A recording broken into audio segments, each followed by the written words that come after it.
Anyway, it's been a summer. You know, I'm not a big baseball fan unless I'm suffering from insomnia or something. But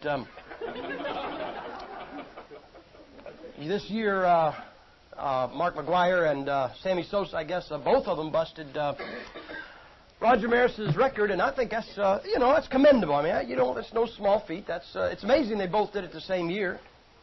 And I tell people, I say, you know what I'd hate to be? I'd hate to have been the guy this year that I think what he hit 60. But wouldn't it be awful to have had a summer where you hit 59 or 60 or even 61? I mean, you just weren't even noticed.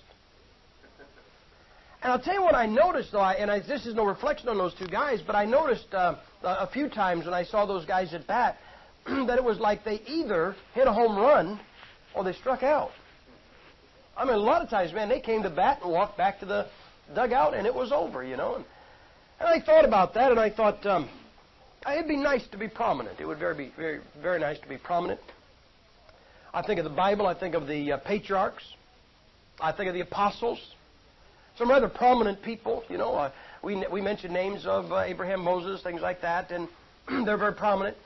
You know what I was thinking, though, in that baseball? What if you could guarantee every time you went to bat, you hit a single?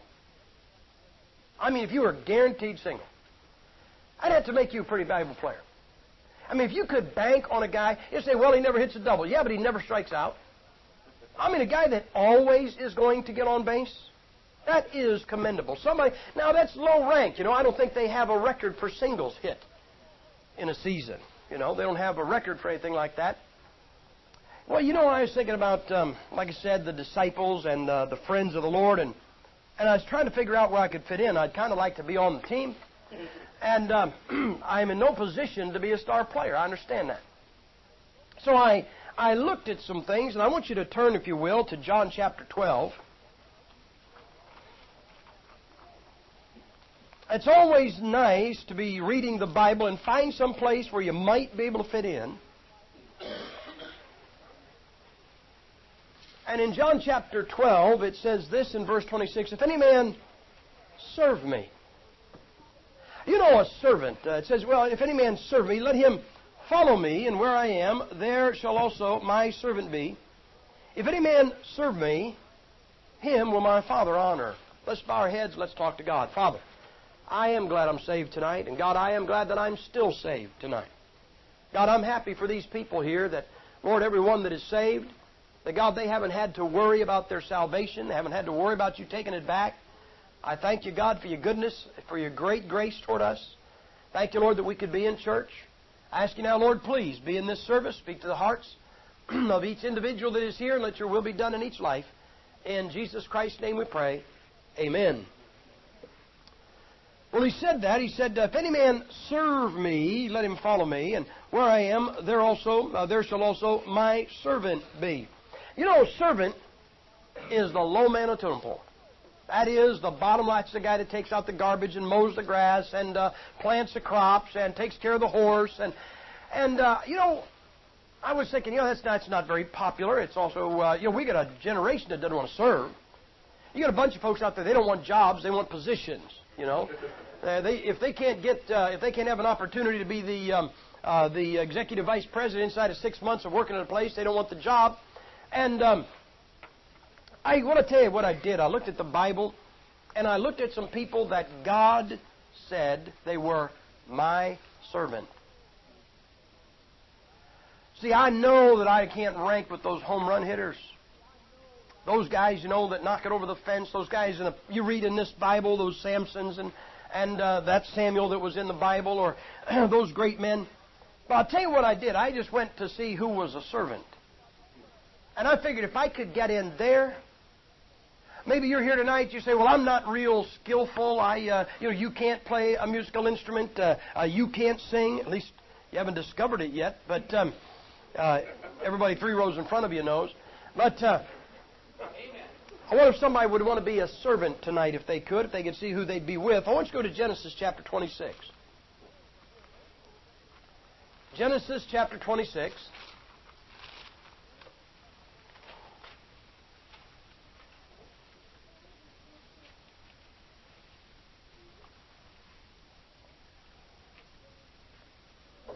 Genesis chapter 26. The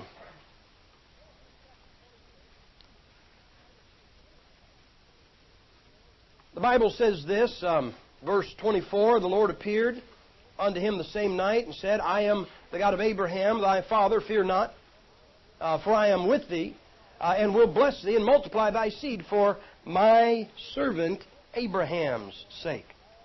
God called Abraham a servant. The Bible calls the Bible calls Abraham a friend of God.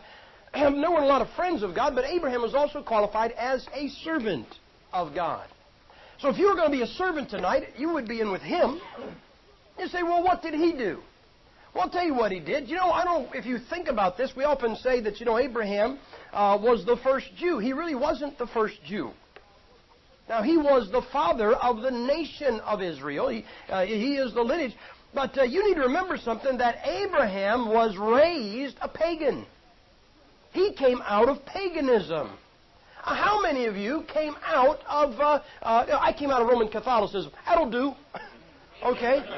That'll do. Hey, listen, man. Go around kissing the feet off statues and St. Chris hanging around your neck, and I don't care if it's dark and scary, as long as I got Magnetic Mary sitting on the dashboard of my car. You got all that kind of junk. Come on, people.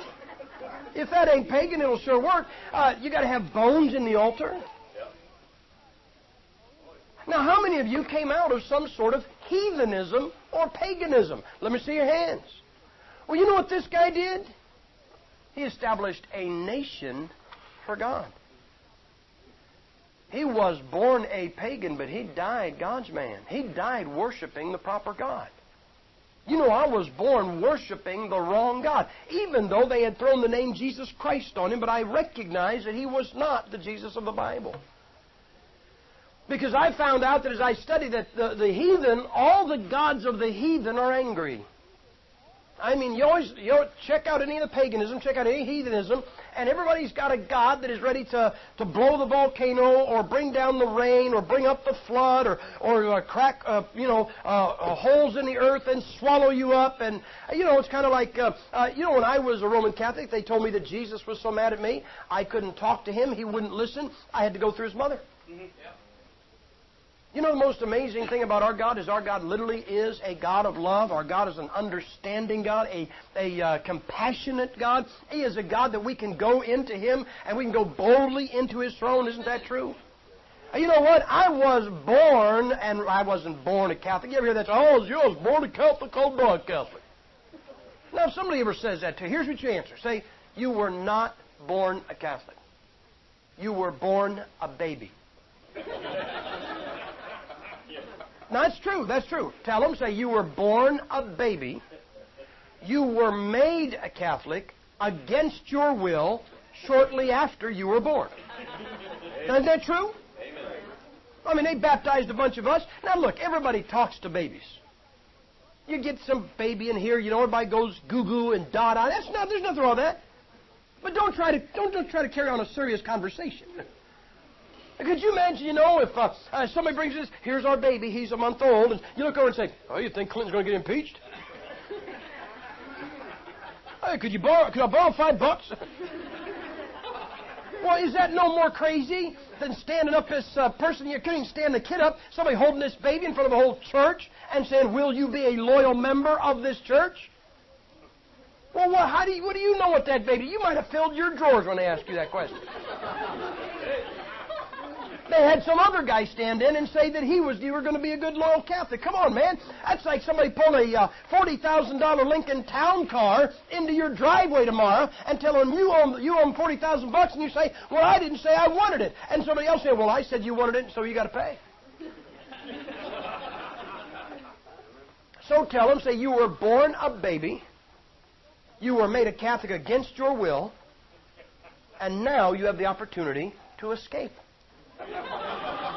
That is the truth. I was talking to a little Roman Catholic boy not long ago. He was just a little kid. I really didn't get a chance to witness to him. He was with some folks, and it was kind of a grandson type deal. And they were saying, he's Catholic. And he says, yeah, they make me go there. I said, listen, son.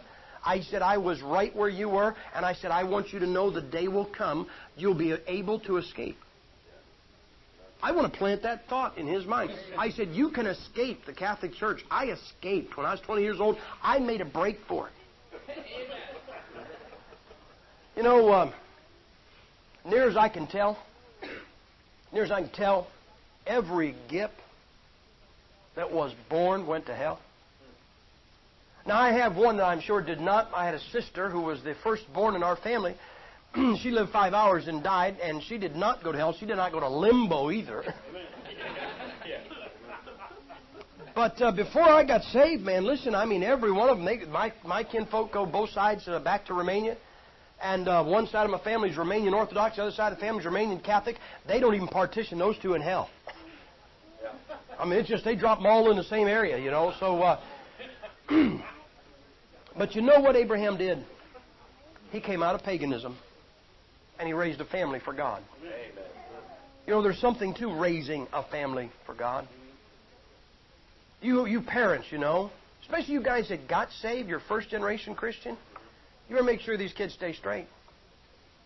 I know we got to drag them to church, and I think that's good. I think they ought to be in church, and I know that they may resent it now, and they'll look back someday. Look, don't worry about them resenting it. I hear people saying, I go to church because my folks made me go every Sunday, and I hear folks say, I don't go to church because my folks made me go every Sunday. It's really going to be a judgment call on the kids' part. They'll just blame whatever they want, however they want. But you know something? If you ought to be here, they ought to be in church with you. But they had better see a Christian. They better see a Christian at home. They better see you with your Bible open. They better see you down on your knees. They better hear a Christ-like attitude coming out of your mouth. Not just in church. Don't hit that door and become a Christian. Don't be a Christian this side of that door, and on the outside, man, go out back doing what you always do. You want to raise a family for God. Man, you know what I want? It's kind of funny. It really is. This happened. I told you I went to body shop when I was in high school. I was back in Massillon one time, and this young boy came up to me. He was taking body shop in the same shop that I'd taken body shop in at Washington High School. He said, I got to tell you what happened. I said, tell me. He said, I was in charge of the tool crib, and the tool crib was upstairs, and he said, we moved the tool crib from upstairs to downstairs. And in doing so, we had a bunch of shelves bolted to the wall, and we unbolted these shelves, and he said, I unbolted this one big old rack of shelves, and what I did, there on the wall in great big letters, it said, Sam Gipp. And it had a date, something like May 14th, 1968 or something like that. You know, it was etched and, chiseled, but... and I said, oh, yeah. I said, I remember that. I said, I was in body shop when we moved the tool crib from downstairs to upstairs. You know, that's government work. You move it downstairs, upstairs, downstairs. Every 2 years, they pay them for that.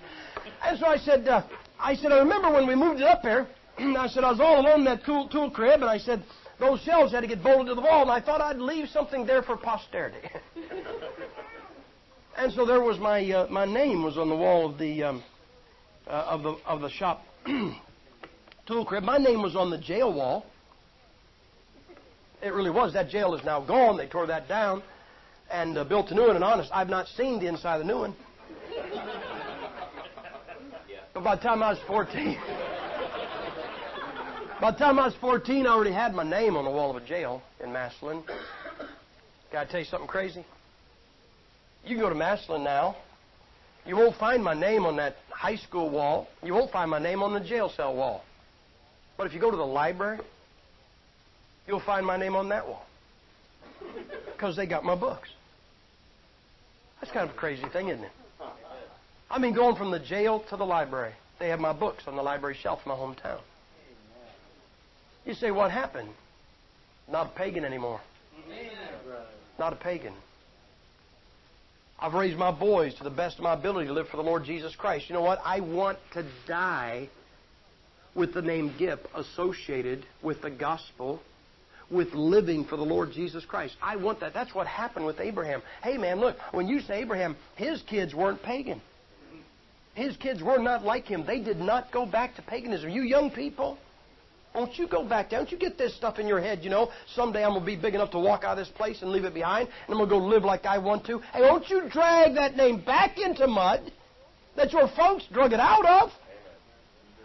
Abraham. God called him a servant. Well, he established a nation for God. That's not bad. Not bad for a servant. I want you to look at the book of Job, Job chapter 1. Job chapter 1.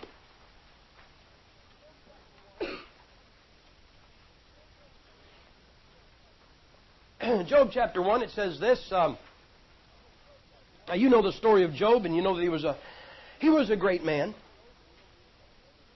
But it says this in verse 6, Now there was a day when the sons of God came to present themselves before the Lord, and Satan came also among them. And the Lord said unto Satan, Whence comest thou? Then Satan answered the Lord and said, From going to and fro in the earth, and from walking up and down in it. And the Lord said unto Satan, Hast thou considered my servant Job, that there is none like him in the earth, a perfect and upright man, one that feareth God, and escheweth evil. Now, a lot of you folks are new since the last time I was here, but I still know your fear. You know, Christians, we all have a kind of a fear that we're kind of afraid to really get spiritual because the devil might ask permission to do to us what he asked permission to do to Job. So I know a lot of Christians, they really kind of hold back on the Lord because they don't want to be that spiritual. Let me say you don't have to worry about that for two reasons. Number one, you are probably in no danger of being that spiritual. Okay? I've heard a lot of people say, well, I don't want to be so heavenly minded. I'm of no earthly good. Trust me, you are not that heavenly minded, and you are already of no earthly good. So you may as well get heavenly minded and just have something positive in your life. But the second reason you don't have to worry about that is if you look at verse 8, look who brought up the subject of Job. It wasn't the devil, it was God. And I know I taught you about this a few years ago, but basically what happened on this particular day was God decided to put a stick in the devil's eye. You say, why did he do it? Seemed like a good idea at the time. You say, well, isn't that harassment? It might even be a hate crime. God hates the devil. Let's join him. And so God just said, you know what, I'm going to put a stick in the devil's eye, and the stick that he chose was a guy named Job. And he called him my servant. You know all that he lost in one day's time. And look what it says in verse 20. Then Job arose and rent his mantle and shaved his head and fell down upon the ground. Now, all of that part makes sense. It's the last two words of that verse that we don't handle well. And worshipped. Now, if he had said, oh, God, why did you do this? Listen, if it finished up that way, oh, why did this have to happen? I mean, all those fit. All those actions are all right until we get that last two words, and worshipped. It said, and naked came out of naked came out of my mother's womb, and naked shall I return thither. The Lord gave, and the Lord hath taken away. Blessed be the name of the Lord. In all this, Job sinned not, nor charged God foolishly. You know what? You can't see it. You couldn't see it. But right about that time, right when Job refused to curse God, the devil's standing around watching this. He's waiting for Job to say something ugly to God. And Job doesn't. And all of a sudden the devil goes, oh, man. Feels like somebody put a stick in my eye. That's right. You know what this servant did? He simply didn't curse God. You say, why is that a big deal? Well, you know, if I asked you tonight, we talked last night about world flesh, the devil. And if I asked you tonight, what does the devil want you to do? You'd say, oh, the devil wants me to take dope. The devil wants me to go out on my wife. The devil wants me to get drunk. The devil wants me to listen to bad music. That is your flesh. Yeah, that's right. You know what the devil wants you to do? He wants you to say something ugly to God for your circumstances. And if that is true, some of you already fell. I mean, I'm talking to somebody here that has not had any more booze and has stayed off the dope and has been true to their husband or their wife. But when something happened, your washer broke, real life's crisis. Your mother-in-law moved in. That is a real life's crisis. And all of a sudden, you started beefing with God. And you said something ugly to God. No one on earth has ever gone through what Job went through. And if that wasn't enough, there was round two. You say, why was there round two? Because God believes in balance. And the devil only had one black eye. And so here's the devil with one black eye, and God says, well, I could clear this one up, but that wouldn't be fun. So I thought I'd just make a matching set over here. So it says, again, there was a day when the sons of God came to present themselves before the Lord, and Satan came also among them to present himself before the Lord. And the Lord said unto Satan, from whence comest thou? And Satan answered the Lord and said, from going to and fro in the earth, and from walking up and down in it. And the Lord said unto Satan, hast thou considered, hey, look, see, he's still a servant, my servant Job, that there is none like him in the earth, a perfect and upright man, one that feareth God and escheweth evil. Now, do you know what I think should have happened about the time? Do you realize that is the exact same challenge, that is the exact same bait that the Lord used on the devil in chapter 1, verse 8? Same words. And I think when those words kind of rang across the devil's ears, I think he should have been holding that eye. That eye should have started throbbing. And he should have kind of said, whoa, deja vu, I think I've been here before. But oh no, man. It goes on like this, and still he holdeth fast his integrity, although thou movest me against him to destroy him without cause. And Satan answered the Lord and said, scan for scan, just like a kid. Yea, all that a man hath will he give for his life, but put forth thine hand now and touch his bone and his flesh, and he will curse thee to thy face. Do you see what the challenge was? The devil never said, I will get Job to go out on his wife. The devil never said, I will get Job to go buy some pornography. He said, I will get Job to curse you to your face.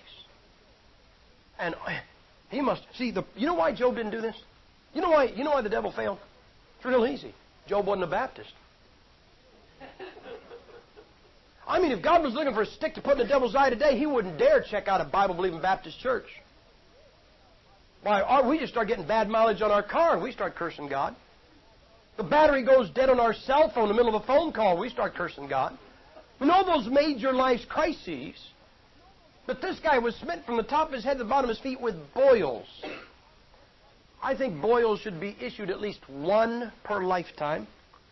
I think everybody will have one, so that you can understand a little of what this guy went through. I had one. I don't want two. And for sure, I don't want two at the same time. And this man was covered with them. And if I hadn't cursed God at the end of chapter 1, I'll guarantee you by the end of chapter 2, I'd have cursed him. But not Job. Verse 9, then said his wife unto him, dost thou still retain thine integrity? Curse God and die. Now, I've heard a lot of preachers get on Job's wife, saying she's so unspiritual, and she wanted him to curse God. And I've always come to her defense. For the simple reason that somebody needs to remember that she lost all 10 of her kids same day, too. She lost everything she owned in the same day, too. And the spiritual head of her home, Job, was sitting here on a pile of ashes with boils on the top of his head and the bottom of his feet, and he thought he was going to die, according to Job chapter 17, verse 1. So this lady it's just a little hard for her, and Job straightened her out. Listen, Job rebuked her. I don't have to. But it says this, dost thou still retain thine integrity, curse God and die? But he said unto her, thou speakest as one of the foolish women speaketh. What? Shall we receive good at the hand of God, and shall we not receive evil? In all this did not Job sin with his lips. You know what God called Job? Listen, Job was not a king. Job did not found a nation. All he found was a bunch of paranoid Baptists that are afraid they're going to have to follow him. This guy, you know what he was? My servant. My servant. That's all God called him. And after two of the biggest battles of a lifetime, you know what God called him? God called him my servant.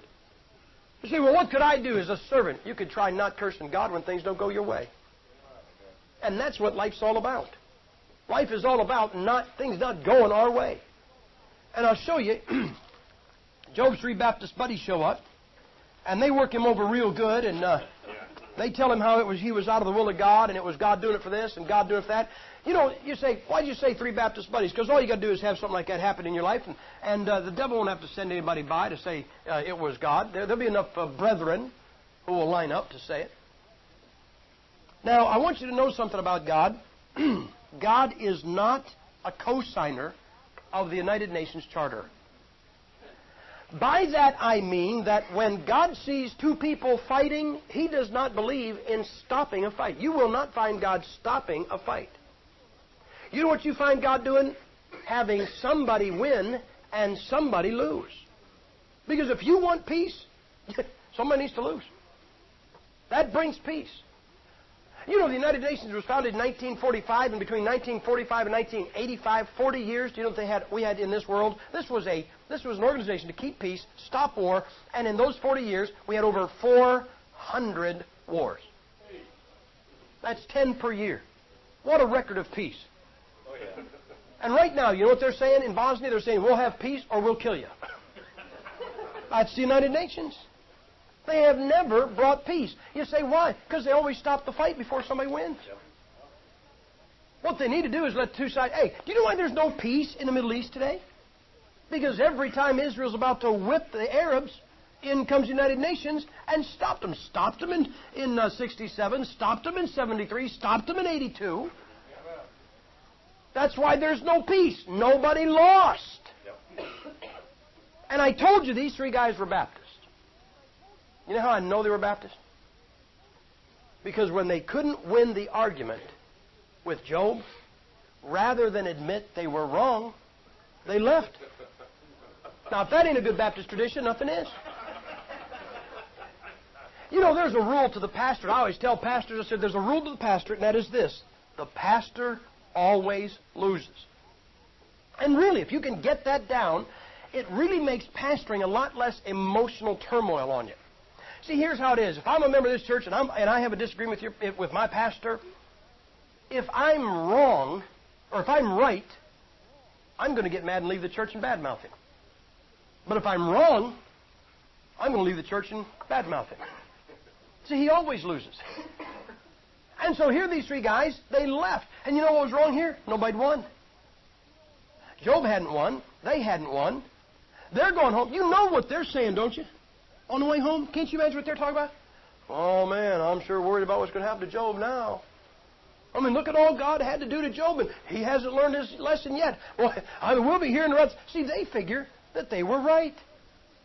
And Job thinks that he was right. There's not been a winner. And God believes in a winner, and God believes in a loser. So God heads these three guys off, man. And here they're walking there, and down comes the Lord, and he says, I am God. And about that time, Eliphaz Zophar says, now, God, listen, we tried to tell him. We tried to explain.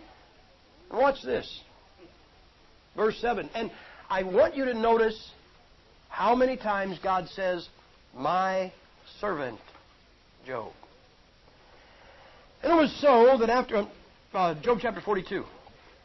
Job chapter 42, verse 7. And it was so that after the Lord had spoken these words unto Job, the Lord said to Eliphaz the Temanite, my wrath is kindled against thee and against thy two friends, for you have not spoken to me the thing that is right, as my servant Job hath.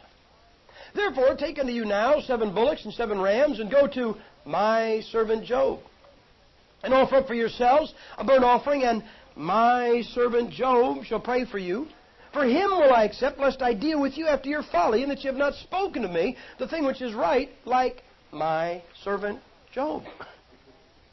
You reckon by that time they know whose side God is on? You know what these guys just discovered? They just discovered they had lost. And God, listen, when you lose, you're humiliated, and God is going to make them go back and ask Job to pray for him. But you see, coming through all of this, do you know what God called Job at the end of this book? Same thing he called him at the beginning. At the beginning and the end, he was still my servant Job. And what did he do? He simply didn't curse God when things didn't go his way. I'm talking to somebody, man, you got a health problem? Health problems can get to you. I mean, you got a chronic health problem. We were at a church some time ago. A lady had MS, and we've been there over the years, and now she's confined to a wheelchair. Every time you go back, her health deteriorates a little more disorientation, things like that. Boy, you think there's not a time in your life you don't want to curse God? You get diabetes or something like that, you get some of those diseases, they're just, some of you mess up your back, chronic back pain, just that little thing. Hey, listen, it's easy to want to curse God. Job didn't. You might say, well, Job wasn't a home run hitter. That did pretty good, though. When it comes to a servant, if I could be a servant, I'd be in with Abraham, found a nation for God, raised a family for God. I could be with Job, a man who didn't curse God. Look at Numbers chapter 12. Numbers chapter 12. Verse 7 says very plainly, my servant Moses is not so, who is faithful in all mine house.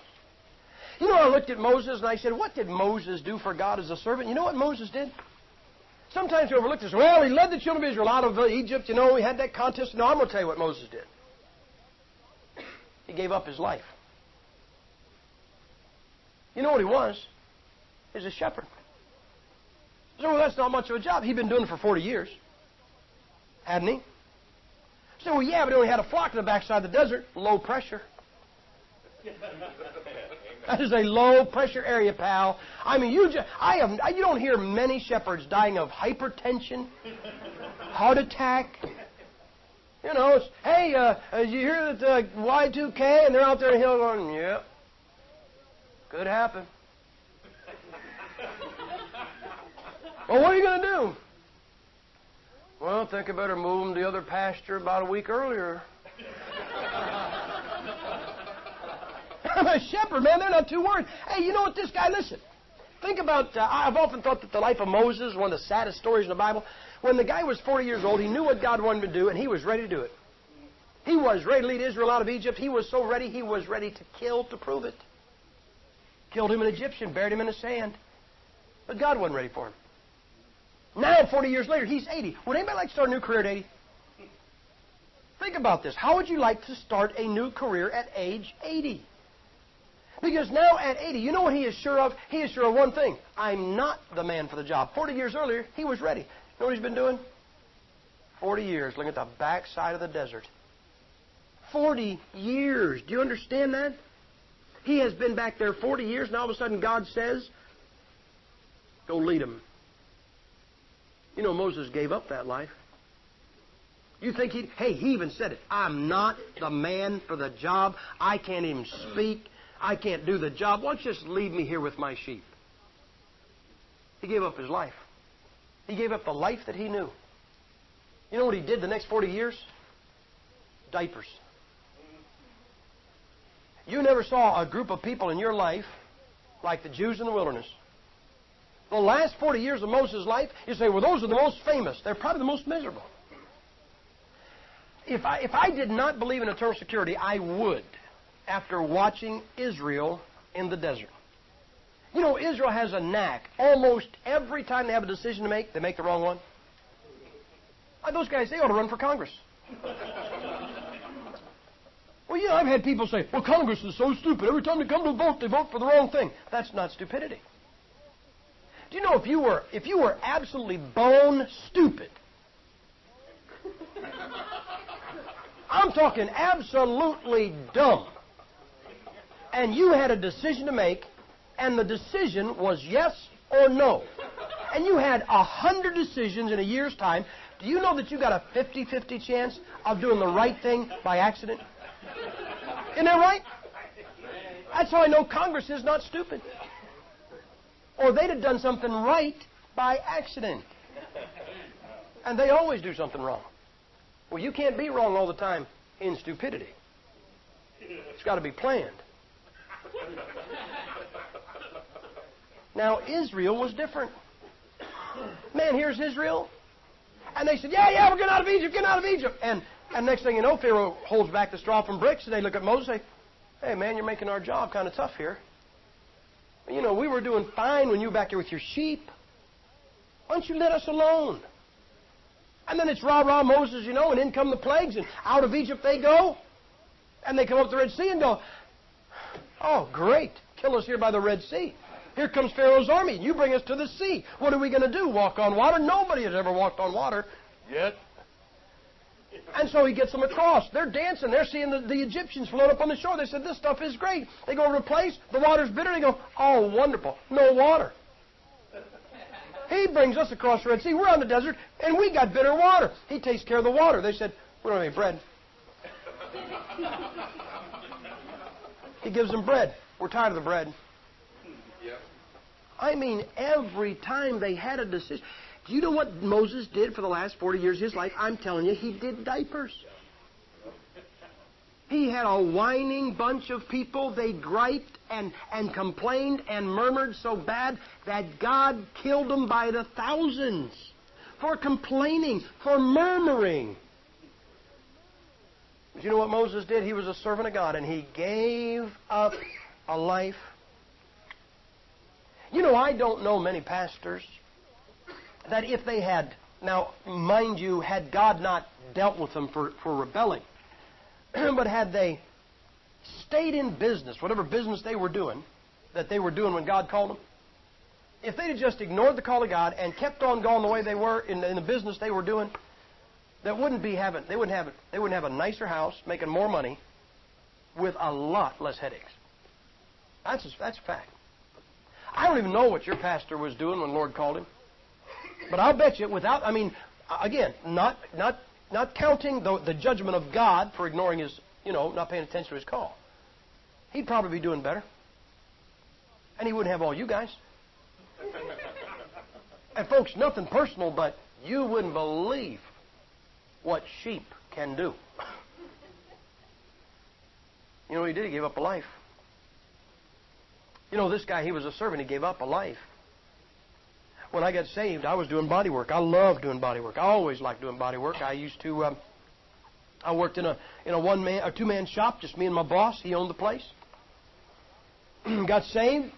I left there my first year, went down to Bible college. I came home after my first year. I went right back to the body shop where I was. The guy's name was Rod. I worked for Rod that summer. Came the end of summer. I'm getting ready to go down to Bible college for my second year. And I said, well, Rod, I'll be back up next year. Hope I can get a job again. And he said, I won't be here next year. And I said, what do you mean? He said, I'm selling the shop. He said, you are? I said, you are? I said, to who? He said, you? Now, I don't know if you realize this. You know, all I've ever wanted in my life was my own body shop. That's all I ever wanted. Just have my own shop. It could be a place about this big. A little bigger door. But, man, that's all I ever wanted. He said, Sam, here's what I'm going to do. He said, I'm going to sell you the whole place for $7,000. Now, that was those 25 years ago. That was still a good price. That was the shop. That was the tools. That was the property. That was a house on the property. That was the name. He said, here's what I'm going to do, Sam. He said, I'm going to lock the thing up one Saturday, and Monday you'll come and open it up just like you always have. I just won't be here. You know, that's all I ever wanted. So how long did it take you to decide? Oh, about 10 seconds. And I said, man, Rod, that's great. But no. God wants me to preach. Man, I've always liked, I could start after service, I could go work on a car and work through the night till dawn and be refreshed when the sun came up. It's just always been. You know what I had to do a few years ago? 10 years ago now. I got out of, when I left my church, I put all my body shop tools in the back of a pickup truck with a cap on it. And had it parked in a driveway. And I looked at my wife. We'd been 2 years on the road, and I said, Kathy, I said, you know what? I said, tools have been sitting back of that truck for almost 2 years. They hadn't been a full 2 years, but I said, we're never coming off the road. We're not going to have a house. I'm not going to have a shop. I'm not going to have another garage. I'm not going to use those tools, and by the time, if that ever does happen, you can imagine what they'd be sitting for 12 years, what they'd be like. And there was a guy in my church, and he was interested in the truck. He was interested in the tools. I called him up. I said, come on up, inventory the whole thing. And I said, just write me out a check. Man, you know, it's rough to get rid of your tool.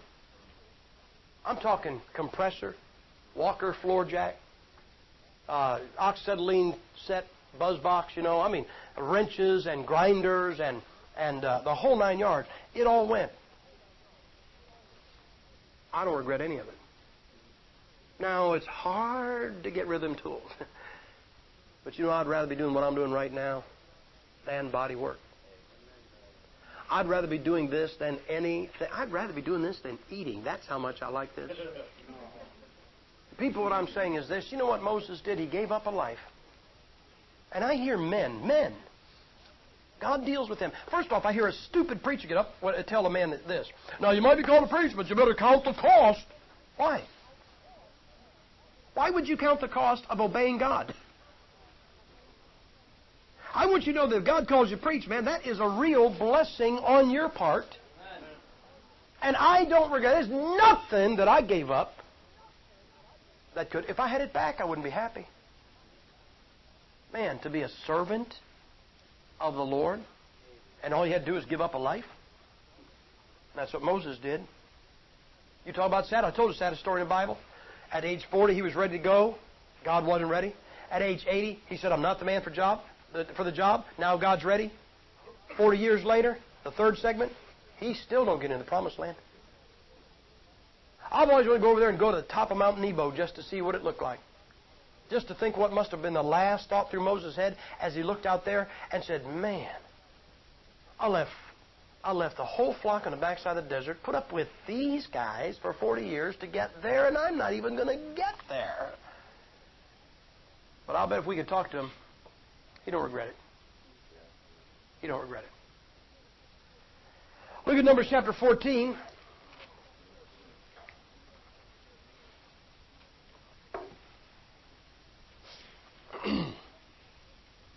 In Numbers chapter 13, Moses had sent the 12 spies into the land.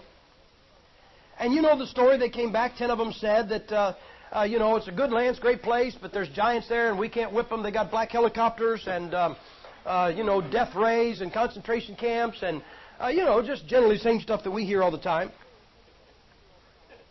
And it says when they heard this, verse 6, it said, and Joshua the son of Nun and Caleb the son of Jephunneh, which were of them that searched the land, rent their clothes.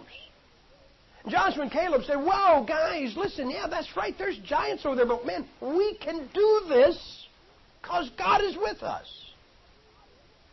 You know what it says here? It says, Numbers chapter 14, verse 24, but my servant Caleb, because he had another spirit with him, and hath followed me fully, him will I bring into the land wherein he went, and his seed shall possess it. You know what Caleb did? Caleb stood against the odds. He stood against the odds. Well, there was Joshua was with him. Oh, great. 2 against 10. Is there any 2 of you guys that take on 10 other guys? You see what I'm saying? I mean, that's the odds. 5 to 1 odds. And that was the whole nation of Israel that was standing against him. And you know what? Caleb never backed down. He knew he was right. Caleb stood against the odds.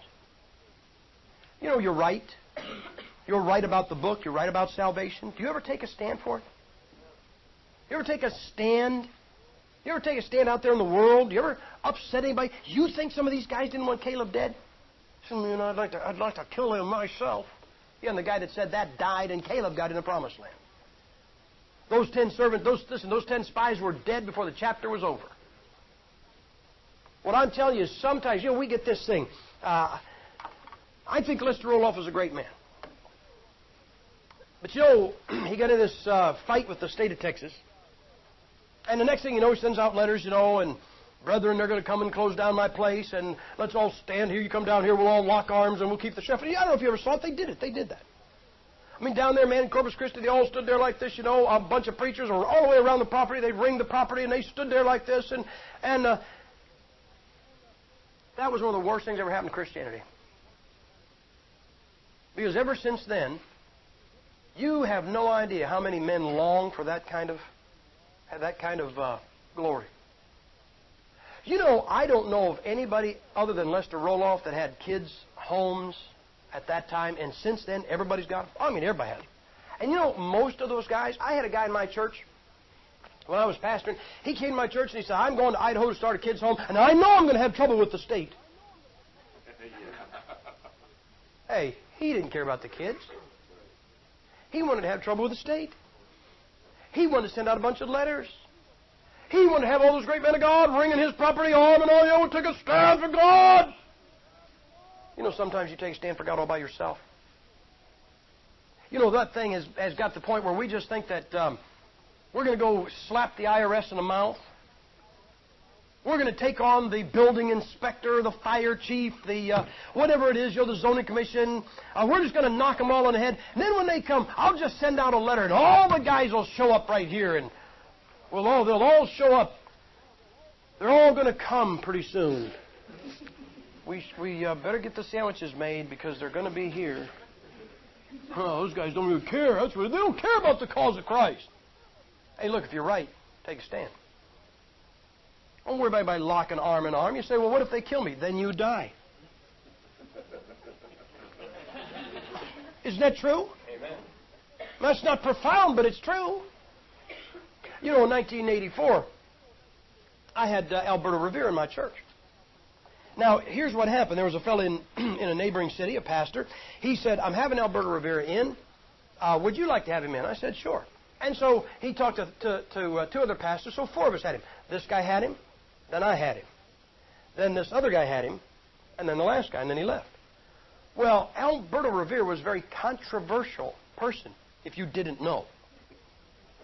And I'll tell you what I did. I went around, we had 3 Catholic churches in our town. I knocked on their door and said, I'm having Alberto Rivera. And if you guys... And I'll tell you what I did. I went around, we had 3 Catholic churches in our town.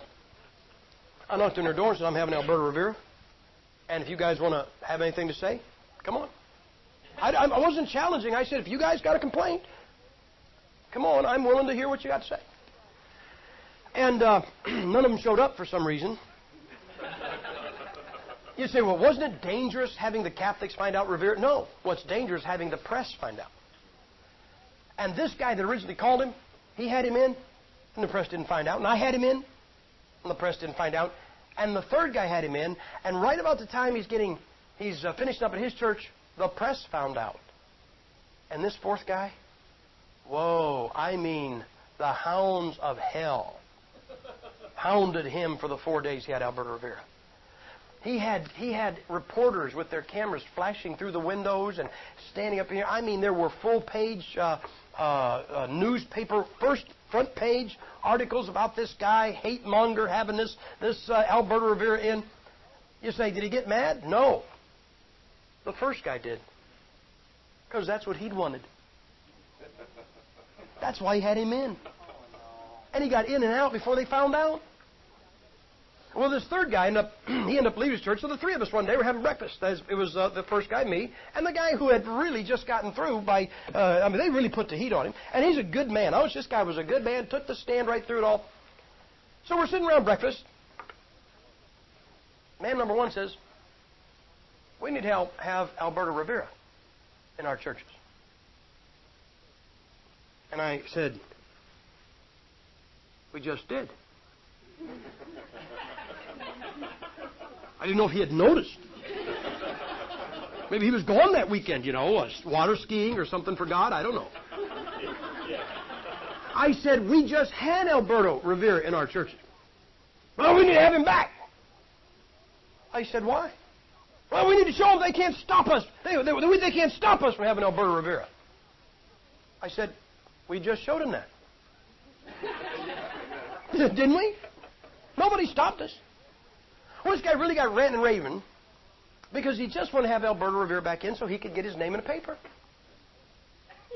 And you say, what did I do? I ate my eggs. Actually, I ate his eggs. He was buying.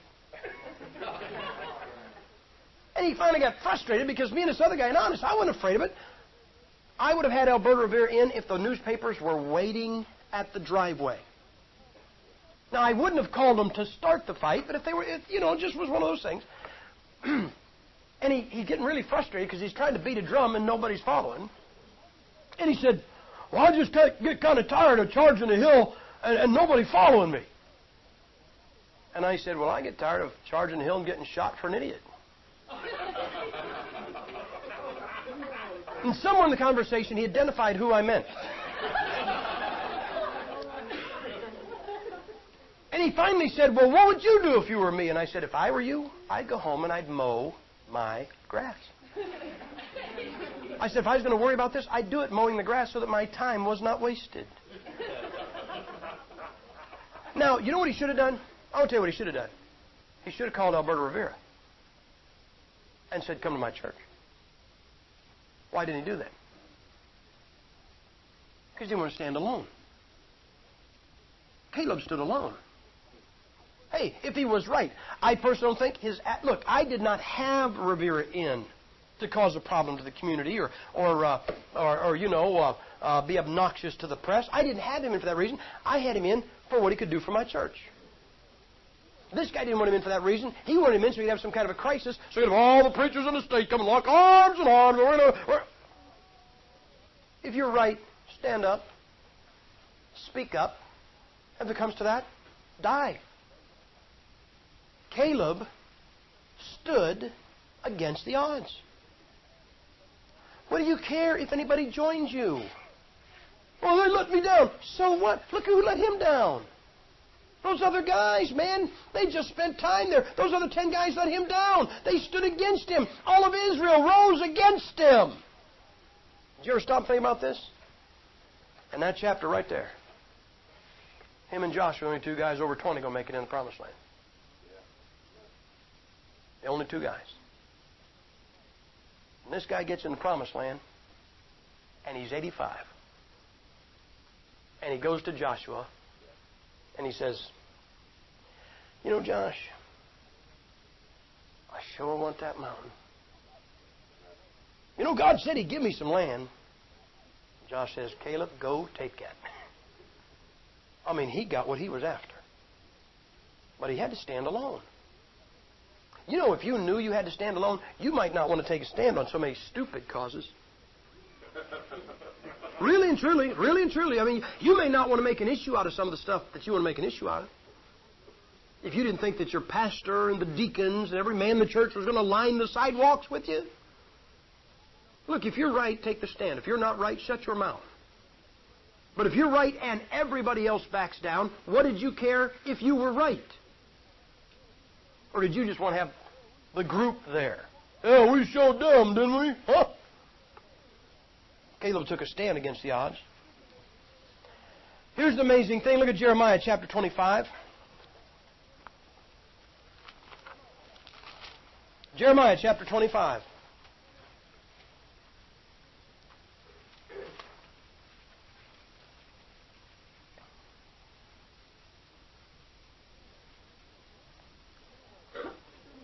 Here was Nebuchadnezzar, king of Babylon, going against Israel. Well, we know whose side God's on. He's always on Israel's side. That's what Israel always thought. You need to read this because you know what we think?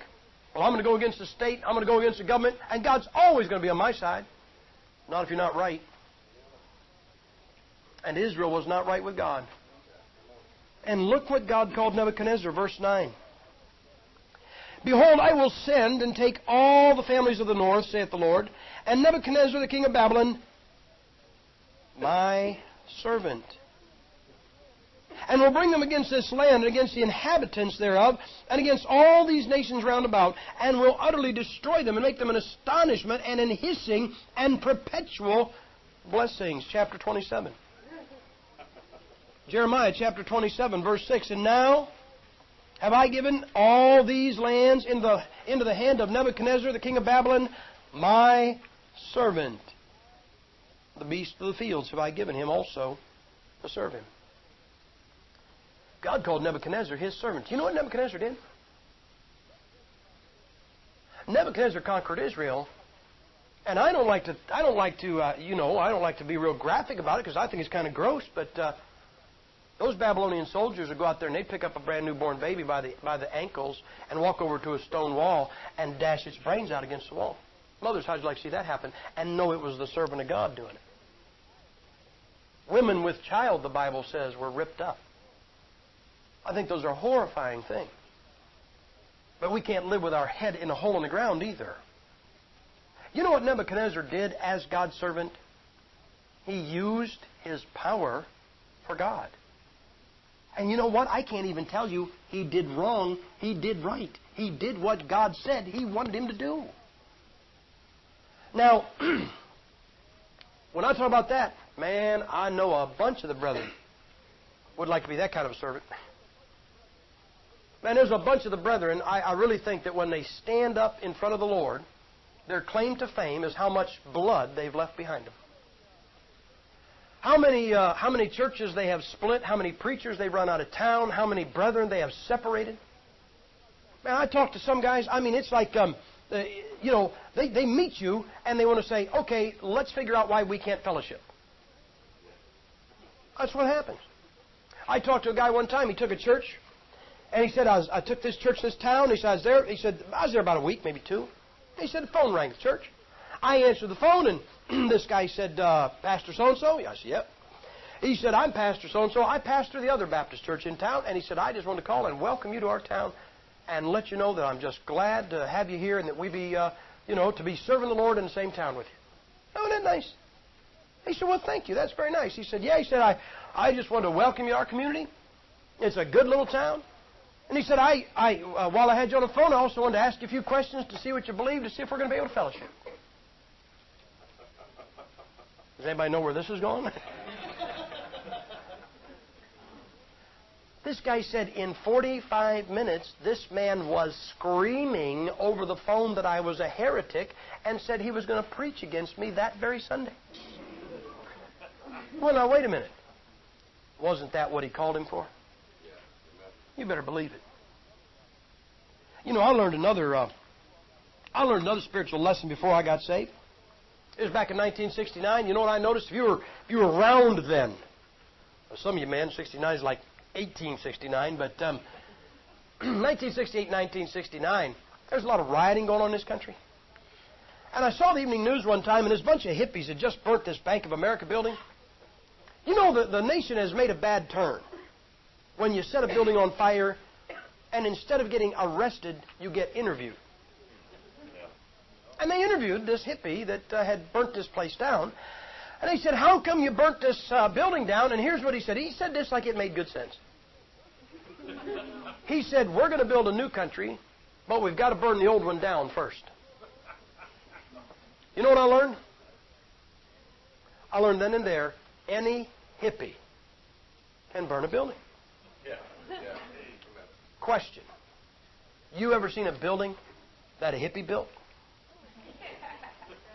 I don't know if I saw one. I know I'd go in it. I always have visions of things, wood going this way and steps kind of leading nowhere. I mean, if you're on LSD, what would you build? What I'm saying is that any hippie knows how to destroy. There's not a child in this room we couldn't give a pack of matches to that they couldn't reduce this building to ashes by morning. But these kids couldn't build it.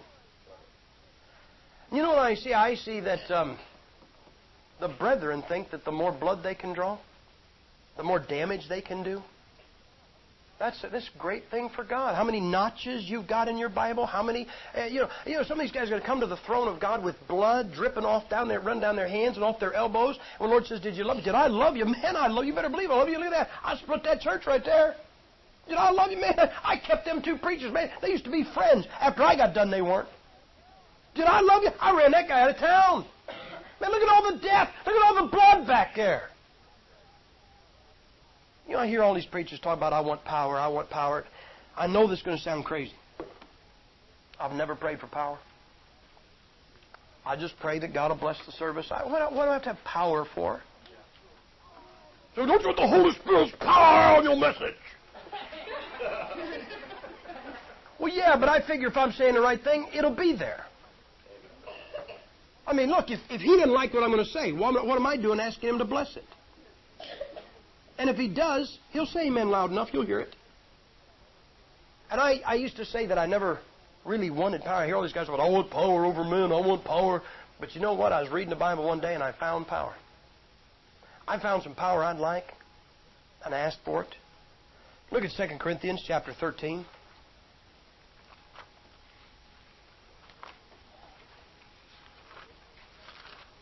Second Corinthians chapter 13.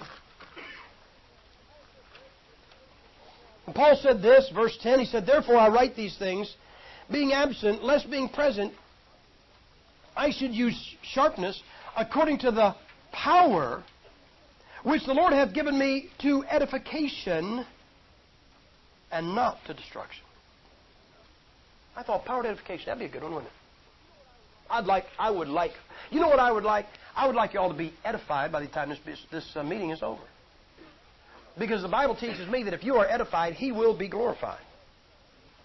You know, as an evangelist, I get in a different church every week, and God knows my heart. The last thing I want to do is leave destruction behind me. I am sure that I am in churches where I preach something that is possibly contrary to what the pastor preaches. But my spirit is not that to say, I'm going to set them straight. I'll give you an example. I don't think guys all wear necklaces. Come on. You know, it scares me. Man, we have really turned a bad corner in this country when a man has to get up in the morning and decide which earrings he's going to wear, which necklace he's going to wear, and what color underwear he wants on that day. I worry about. I just have a real hard time thinking. I can just see this guy in the morning. What am I going to do? I don't know which earring to wear. I worry about that guy. Well, I don't think a guy ought to wear earrings and necklaces and long hair and things like that. But if a guy was sitting here and I saw that, I wouldn't. If it was in my message, I'd touch on it. If it wasn't in my message, I wouldn't add it. Because it's got to be the Holy Spirit if you're going to say something. Besides, man, you don't get rid of the necklace. You get the guy saved. Let the Lord take care of that stuff.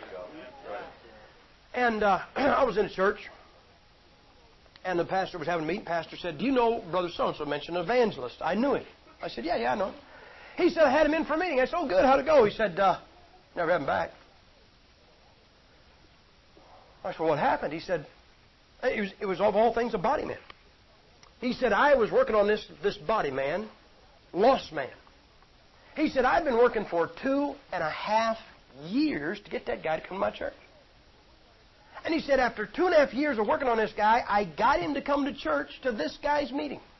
Now, he's a lost man, do you understand? Came in with a necklace around his neck. And this guy saw it. And it wasn't in his sermon, but it was now. And he pulled up and parked, and he walked up, down, and around that guy's necklace, all but stuck his finger right in his face. Say, did you get saved? You think God said amen to that?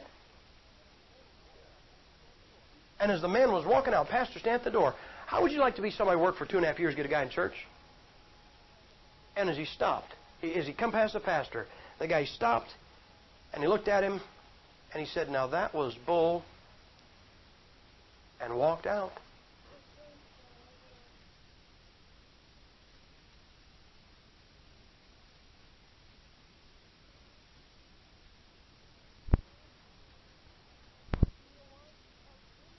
Destruction, you know why? Because anybody can break something.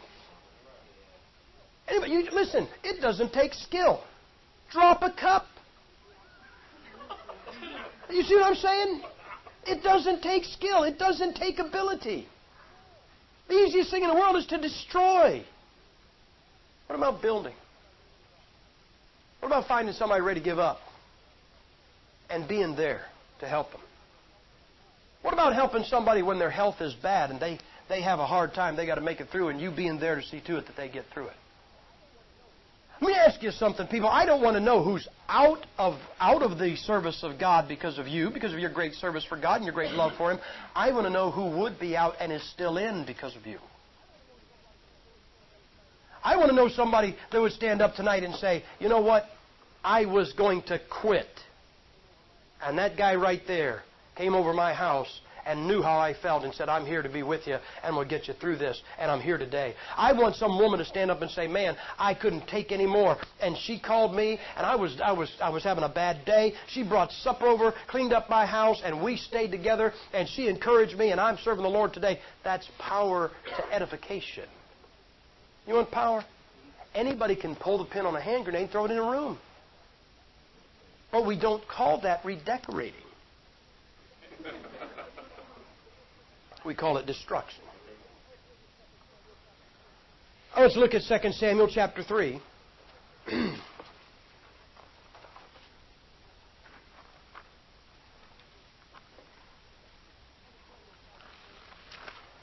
Samuel chapter 3.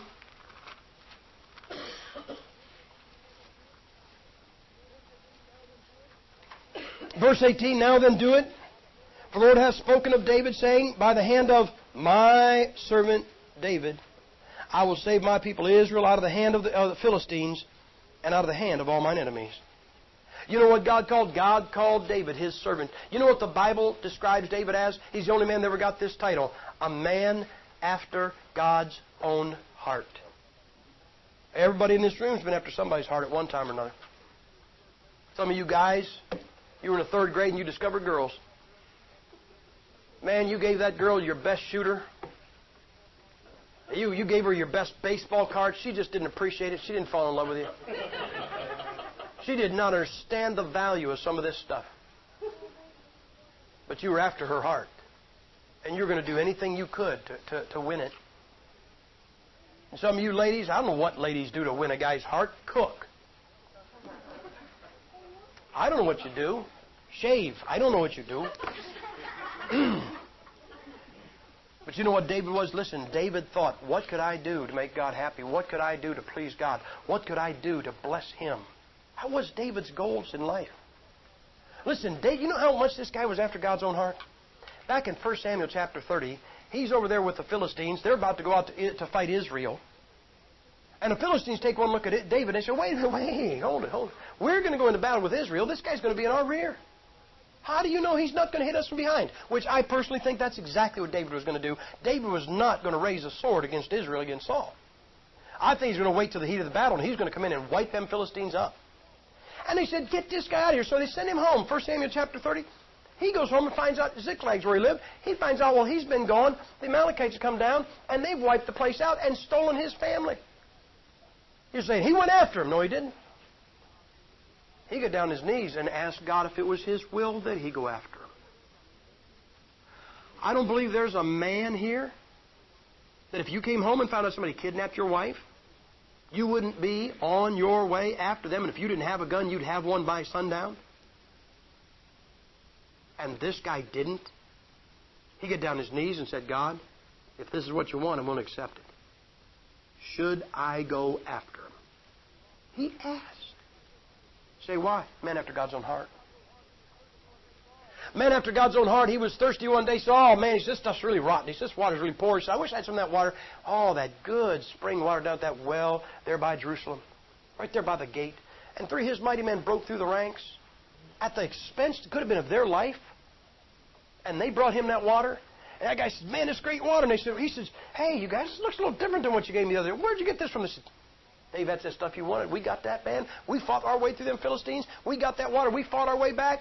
David said, you know what he realized? He realized that was very valuable. It was bought at the blood of those men. And he said, if you think it's a great gift for me, watch who I give it to. And poured it out on the ground unto the Lord. I know, we know about David Bathsheba. But you know what you'll find constantly in David's life, all he wanted to do was please God. I remember one time I was over a friend of mine's house when I was lost. I was about 18 years old. And there was 9 kids in this family. And here was this 18-year-old kid I'm with, and he had a 9-year-old brother. And I think the 9-year-old brother, he had to be retarded. No 9-year-old brother does this for his 18-year-old brother normally. But we're standing in his room, and his 9-year-old brother walks in like this. Guy I was with named Bob. His 9-year-old brother walked in with a newly shined pair of shoes, his brother's shoes. And he said, I shined your shoes for you, Bobby. I thought you'd like that. Is there anything else I can do for you?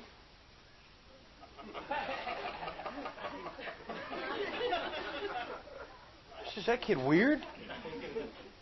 No, all he wanted to do is please his brother. He just saw something he thought would please his brother. I thought, I just make my brother smile. I'll shine his shoes for him. My goodness, man, we put broken glass in our brother's shoes,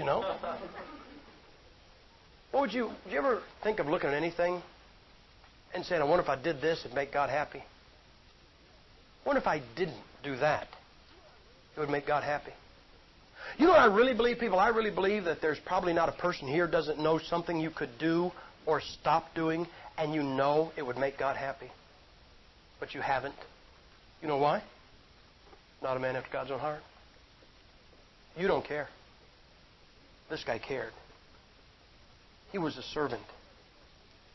You say he was a great man, but he was a servant. And if you want to be a servant, you can be ranked with him. And then lastly, Isaiah chapter 42. You have Abraham.